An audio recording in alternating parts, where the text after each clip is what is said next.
I hate when people who aren't chronically ill get frustrated or annoyed with people who are chronically ill or say it's so exhausting being around them. Like, you guys aren't even living it. You guys don't feel the way we feel. Try feeling like shit every day, okay? And then let me know your feelings. My therapist asked me how I've been handling everything, and I said, I've just been taking it one are you fucking kidding me at a time.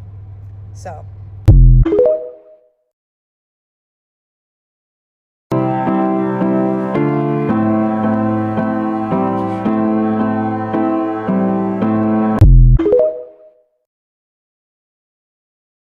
You are allowed to disappoint people who expected you to betray yourself. I know I needed to hear that, and I know a lot of my audience probably needs to hear that, and a lot of other people in the chronic illness and disability community, like, oh, that one hit. Oh my God. These are 10 daily reminders for the chronically ill, because the things you tell yourself matter. Let's do this. Number 1, if something doesn't feel right, then something is wrong. I trust myself. Say it with me. I trust myself. Number 2, if an accessibility aid will enable me to live my life more fully, then I will use one. That includes mobility aids and service dogs and any sort of accessibility aid or device you can think of. Number 3, if I do too much, then I will flare up my symptoms and feel worse. Number 4, say it with me now. I know my body best, better than anybody else. Number 5, it is reasonable for me to want an answer for my symptoms so I can feel better. It's very reasonable to want to feel better. That's okay. Number 6, life is short, so I do my best to prioritize joy. Life's too short and chronic illness is too miserable. You need to focus on how you can feel joy once in a while. Number 7, I am not a burden. My illness is a burden on me. You're not a burden, I promise. Number 8, it's okay for me to speak up for myself and my needs. You are allowed to advocate for yourself. That's okay to do, because you know what? If you don't advocate for yourself, no one else is going to. Number 9, pain is not normal. I will not push through my pain. Don't push through your pain, okay? I don't care what your grandpa used to tell you. Don't do it. It's not smart. And last but certainly not least, number 10, it's okay for me to grieve the loss or lack of myself from illness. It's okay to grieve. You can't just stuff all this down and not feel anything. And that's it. I hope these help. Give them a try. I love you all.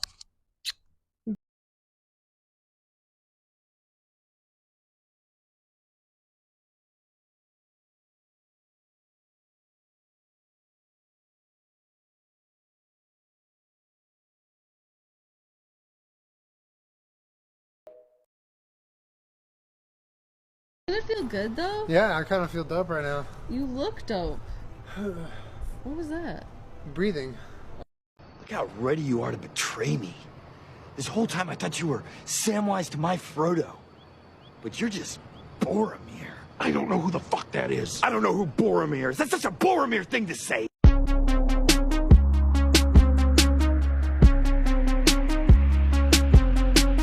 I say they're vegetarian, you say grr. I say, can we talk about this? You say grr. I don't call that communication. See?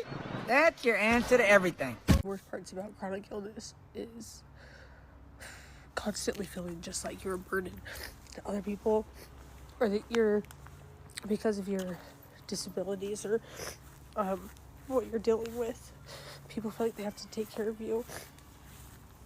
And then that's just like a burden on them that they didn't ask for. I also think it's hard and how could they? People don't understand what being chronically ill is like.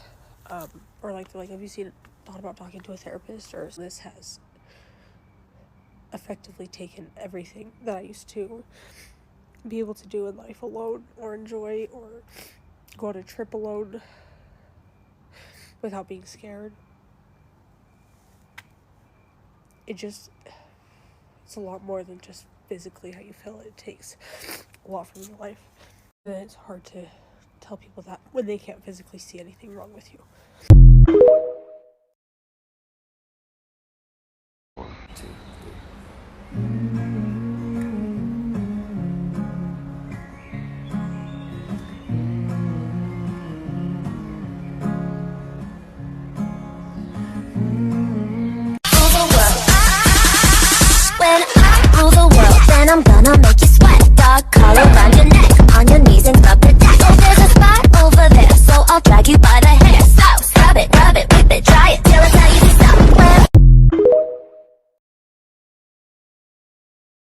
Okay, let's talk about early signs of POTS.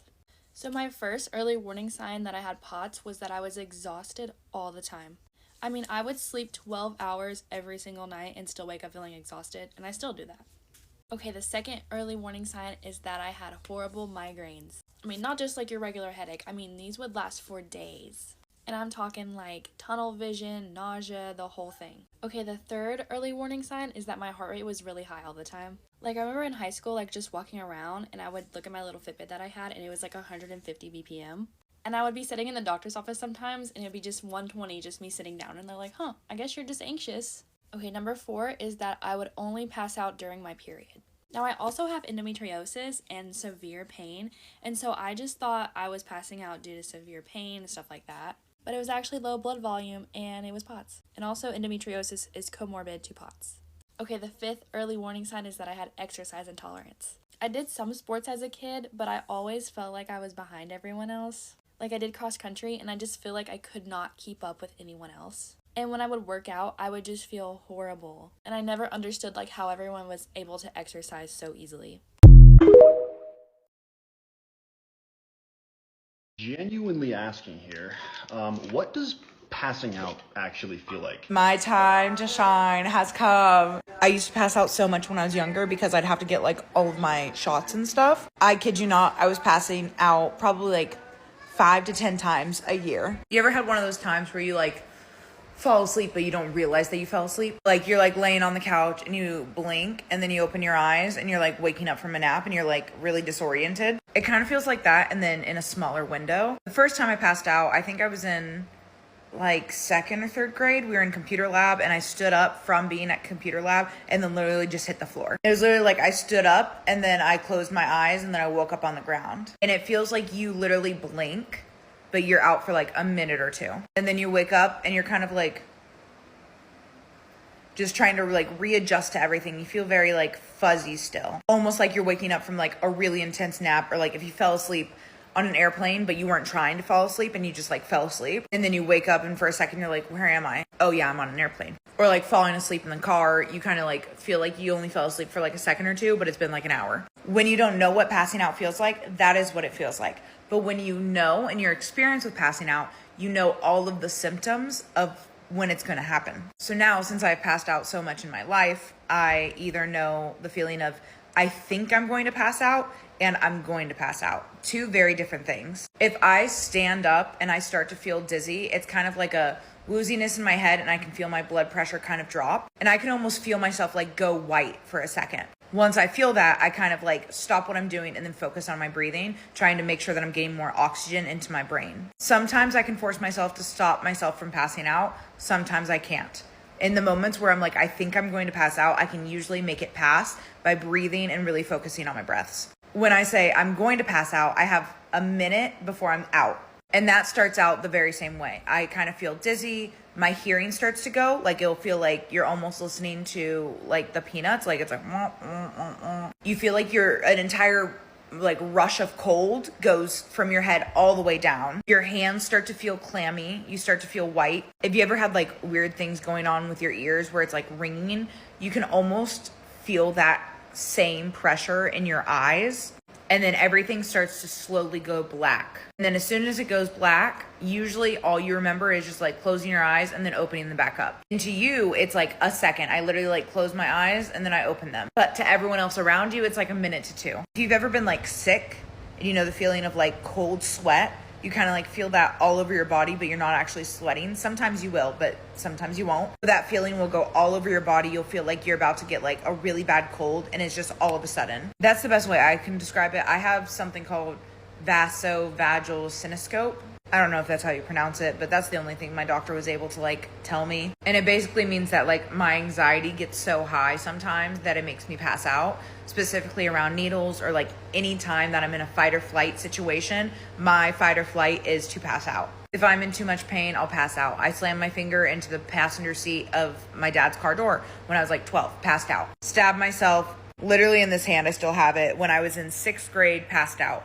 Peed everywhere. Got hit in the face with a dodgeball in 7th grade, passed out. Every shot I've ever gotten, passed out. Blood drawn, passed out. Tattoos done, passed out. Benjamin, flower, any other like names for that, pass out. Psychedelics, pass out, and seize.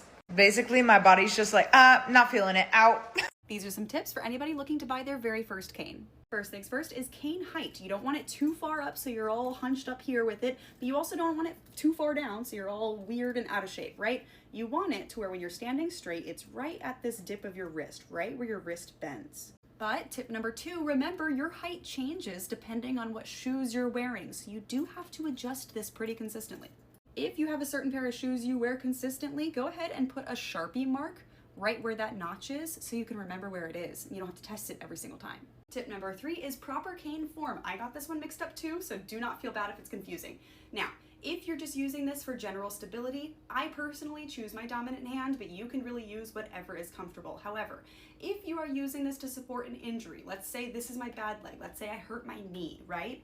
I thought you were supposed to put the cane with the bad leg on the same side and walk with it, right?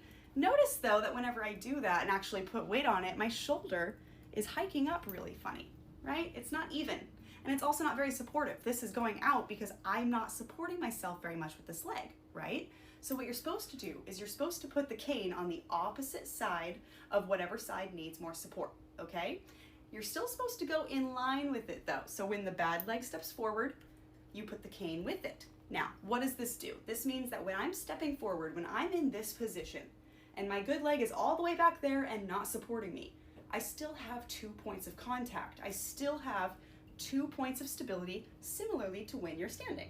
Now, me personally, I have POTS and HEDS, so what I use my cane for does rotate day to day, but if I'm just using it for stability, I usually put it in my right hand because that's my dominant hand, and I just kind of go around still leading with the opposite leg whenever I go with it, just because when it comes to the natural flow of your hands when you're walking, this is our arms swing naturally in opposition to our legs, so you want to go with that natural movement. My next tip is that confidence comes from competence. If you don't feel confident to use your aid in public, try practicing at home or in private so you can get used to it first. I won't lie, we all feel weird and clunky trying to use our aids for the first time. It takes some practice. It's a new thing, but I promise you, you do get used to it. It does get easier, and taking it out in public, the more often you do it, the more comfortable you're gonna feel. And my last piece of advice for this video, but I do have a couple more, so if you guys want a part 2, just let me know in the comments, and that is to look at all of your different options. Don't feel like you're just stuck with one aid. When it comes to canes themselves, there are all kinds of different customizations and little cool things you can find. There are canes that have seats attached to them,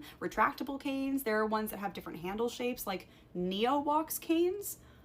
Oh my god, I have wanted one of those for so long. They look so cool. And that tip also applies to if you ever feel like you need to go further than a cane one day, if you feel like you might need a rollator or a walker or crutches or even a wheelchair. As somebody with multiple dynamic disabilities, I rotate between my cane, my rollator, and my wheelchair, and I use whichever one suits my needs best that day. So don't feel like you're trapped in a box. Look at all of your different options, and you can have more than one. There is nothing saying that you can only ever have one mobility aid.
Decorate my cane with me.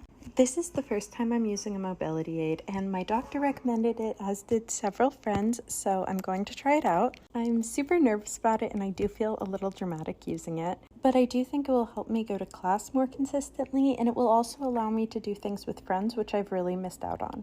I, of course, chose a pink cane, and I'm decorating with flowers, inspired by the lovely cat or cawthorn. As much as I know it's internalized ableism, I am really scared to go out in public with it, but it being pretty helps a little. I'm trying really hard to have the mentality that this cane is a good thing because it will increase what I'm able to do, and I don't need it every day, but it's a good thing to have. Plus the pink and flowers help. I'm still scared though.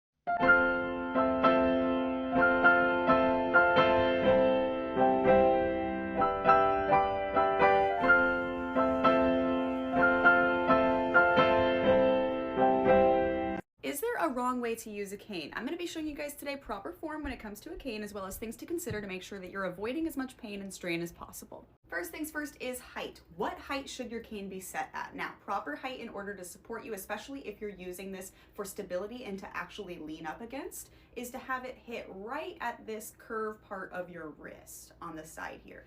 The handle is right at the curve of my wrist. You want it this height so that whenever you're actually putting weight on it and leaning into it, you're not slumping too far or leaning it too far out or hiking it too far up and leaning for, like, you want it to be neutral in positioning. Another thing a lot of people don't consider is that your height does change depending on what shoes you're wearing. Now, an easy trick to this is to actually star with a Sharpie next to the sections that you usually use. For example, this section for me is when I'm not wearing any shoes. This is just my base height, what I need it at. This is for most of my shoes because I wear Doc Martens a lot, so they're consistently pretty high platforms. So I need that extra height in order for this to reach at the right spot. And having them marked like this makes it way easier, so I don't have to test it every single time to try to find the right height. I just know, okay, this is the taller one, this is the shorter one, da-da-da-da, you know? And don't forget when you readjust to tighten this little guy down here so your thing's not wobbling. Now, actually walking with a cane and proper form. This is what got me mixed up in the beginning too, because I thought, logically, right, if this is my bad side, I thought you put the cane with the bad side. That way, whenever you're stepping with it, you support it with some extra support, right? No, that is apparently, that causes more strain than necessary. You'll notice whenever I do that, it requires my shoulder to kind of support a lot of the weight. And it just is not very, I don't know, it doesn't flow right. What you actually want to do is, again, say this is the bad leg, right? You want the cane on the opposite side of the bad side, but you still want it to go in line with the bad side. So every time I step forward with my bad leg, the cane is going forward too. This is because when you step forward with the bad side, you'll notice there's a transition of weight between the back leg and the front leg. As you transition weight, you're putting all of your weight on your bad side. Now, if you have your cane over here with the bad side, that means you're putting all of your weight onto only one side of your body. Very unstable. However, if you put both the cane and the bad side in front, now you have 2 points of positioning similar to when you're standing, and it gives you a lot more support as that transition of weight goes through. Now, if I'm using this just for overall support, what I'll go ahead and do is put it in my dominant hand because I have the most control over that. And again, still in line with my opposite leg. That way, at all times, I have 2 points of support throughout my body. Now, if your form is perfect and you're still struggling with things like wrist pain or shoulder pain, I would definitely suggest, first things first, looking into a different handle shape. Oftentimes, this kind of flat design doesn't help a lot of people and it can cause some excess wrist pain. So sometimes a question mark handle is the way to go. Sometimes it's as simple as getting a brace or a compression wrap for your wrist to make sure you have some added support in that area. I, especially with my HEDS, have really unstable joints, so sometimes that does help. But if you're still having problems, it may be that you need more support than a cane can offer. A lot of people actually use elbow crutches in that instance and have a lot of success with them. I personally ended up switching to a wheelchair because I noticed for me personally with my POTS and my HEDS, supporting my own weight was a lot of the problem. I have a lot of problems with my shoulders. So even if I used the elbow ones, like the weight up here, I couldn't maintain it. So a wheelchair was the best option for me. But yeah, I hope this helps. And if you have any questions, please feel free to put them in the comments. So this is my current walker. I don't hate it, I don't love it. I hate the way it looks, but I finally upgraded. Ignore the medieval battle that's happening in the background. I paid for this with my own money. I'm actually currently paying on it because this is very expensive, and I financed it through a firm. But you'll see why, because it's not just a regular old walker. That was probably not the best way to do that. Oh my god. My heart's flying. Oh, that was really easy. What makes this so cool, and the reason why I wanted it, is because right now it is a rollator. It has a seat, so if I'm walking and I need to take a break, I can. If I'm out and about and walking and just really feel like I cannot walk anymore, you can really easily convert this into a wheelchair. Just pop the brakes on, you pull this up and lock it in place. In here, your footrests that go on so freaking easy. Flip these around. Now, like this, I can be pushed around and not have to go home just because I can't walk anymore. How freaking cool is that? The only thing I don't like about it is that it is a transport chair, so you have to be pushed. I do wish I could like self-propel. They do make a version of this that is electronic, so like when you put it into the wheelchair mode, you can electronically go, but it's like $4,000. So I'm so freaking excited about this. How comfy is it? It's really comfy. Good. It's a little firm. I like that I'm like up. Now I can already tell a couple of things I actually don't like. Number one, I wish it had a little basket. I like how on my other one I could lift my seat up and have a basket to like put my stuff in. Secondly, this gets in the way when you walk. Other than that though, I really like this. It's very smooth. It glides around really easily. It has these little like tilt things. You can easily tilt it. So here's their solution to this being in your way when you walk. You can turn the wheelchair package around. You can put it like that. The only thing about that is now I cannot sit on this. I guess if you didn't need it to sit, that would be fine. But that is like the main reason I use a rollator. So for me personally, that's not a solution. Lastly, if you are a cane user, it does come with this little thing here, so that you can have your cane with you. It's just so cool looking too. Like, look how sleek. Ooh, hang on. Ooh. She a little heavy. Okay, but this is a lot smoother than the other one. Moment of truth is to see if this fits in my car, because my other one did not, and that was a problem. The issue is it is a little heavy. Did you get it? Good job. I have Ehlers-Danlos syndrome and I use mobility aids. Here's a tour of all of them. The first one is my Neo Walk Stick. It has a little question mark handle which the company made for people, especially with EDS, to help your little wrist not get subluxed or dislocated. This is my Rollator. Her name is Fern. She has a cup holder and a cell phone holder and a mushroom and a shit ton of stickers and a little basket to put things in. I store my other cane in here and it's collapsible, so I can store it in there. If there's ever stairs, I can take this out and get up the stairs. This is my wheelchair. The brand is Drive. This is a little blanket that I knitted. It has little footy pads and I have a little cushion to pad my little hips. I don't know how to do a wheelie, I'm terrified, that's all. Okay, bye! Thank you so much for the heads up on there not being any seating here. Yeah, it's so weird. Right? That's what I was thinking too. I think I'm gonna set up like... Are you serious right now? Ugh. Am I serious about what? Look at you. We can definitely talk about that, but I do need to sit down for this. Whatever. Okay, what were you saying? You marching in with that thing is embarrassing. How is me using something to lean on or just sit down embarrassing? Because it's obvious you don't need that. So I've told you before that I'm an ambulatory mobility aid user, and that means that some days I will need this and other days I don't. For some days I just have a lot of pain and it's easier for me to move around.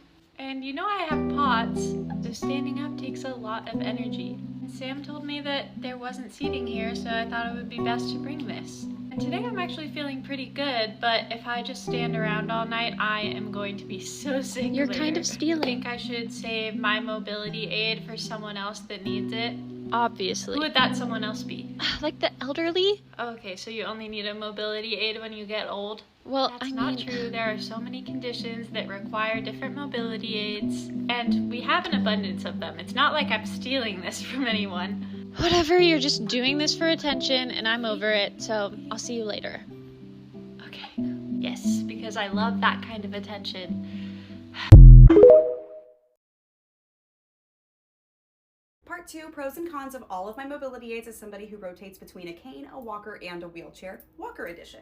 Now this is a 3-parter, so if you want to see part 1 about canes, check down below, and part 3 about wheelchairs is coming out soon. The first big pro is bilateral support. You are actually supported on both sides. This means as opposed to the cane, it's going to give a lot more support and a lot more even support, so you're not finding yourself overcompensating one way or another or putting too much strain on one side. The second big pro is even though both of my hands are occupied, I have a basket and the ability to actually sit down to use both of my hands without the aid going flying somewhere. It's also really nice because with the basket, and I've seen a couple people add things like a cup holder or different little things on the sides, you actually can have all of your things with you without having to juggle them in your hands. You can actually just push it all along in one go. Another big pro is that you can actually sit down and take breaks. So if you're the kind of person like me who really struggles with long lines, waiting, having to stand for long durations, this can give you an actual break. And the last pro, and this one is more so compared to the wheelchair than it is the cane, but this is far easier to maneuver in and out of my house, in and out of the car, in tight spaces, on inaccessible pathing than a wheelchair is. Now, is it more maneuverable than a cane? No, not necessarily, but it's far more maneuverable than a wheelchair. Like this, I can actually lift this if I had to. I can't do that with my wheelchair. Now, the cons on this bad boy, they are a bit harder to access. They are also a bit more expensive. Now, you can find really decently priced ones on like Amazon, Walmart, Walgreens, places like that. But again, a lot more pricey than a cane would be, a lot more affordable than a wheelchair would be. There's also the aspect of this, like you are still standing and you are still supporting yourself. You're holding your own weight up with your arms. So if you're like me and oftentimes struggle with things like shoulder dislocations or subluxations, sometimes supporting yourself and your own weight just simply isn't an option. And lastly, a big con compared to the wheelchair or compared to other different models of seated mobility aids, this one you can't really move well while you're sitting. You can kind of, but not really. Like it's actually a real struggle to move while I'm sitting, so it's not that effective for that. And keep an eye out for part 3 where I discuss wheelchairs, pros and cons, what helps me, how effective they are, all that jazz.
Welcome back to the second episode of my series of collaborations with the brand Nova, unboxing and customizing my first ever Rollator. In the last episode, I unboxed this beautiful pink Nova Get Go Rollator, and today I'm going to be customizing it with some of the goodies that Nova sent over. As you can tell by my room, I'm very maximalist, and I customize everything I get my hands on. Do you think my Rollator wouldn't be the same? Nova absolutely spoiled me by sending me 2 variations of their floral back and seat rest covers, and this matching mobility bag that can be worn on the front or the side. They also sent me this black leather version of that mobility bag, and when I saw they had a black plushy seat cover, you know I had to buy it. They sent me this adjustable cup holder that needed very little assembly. It grips your cup so you can't spill while you're moving. They sent me this clip-on flashlight that'll come in handy for night walks. And lastly, they sent me this super awesome cane holder where I'm gonna put my pink Neo Walks cane. Now I will say I can't help but notice all the small details Nova put into making sure all the packaging is accessible and easy to open and with little to no assembly. Thank you so much again, Nova, and in the next video I'll showcase how much you can fit in the mobility bag and the Rollator itself.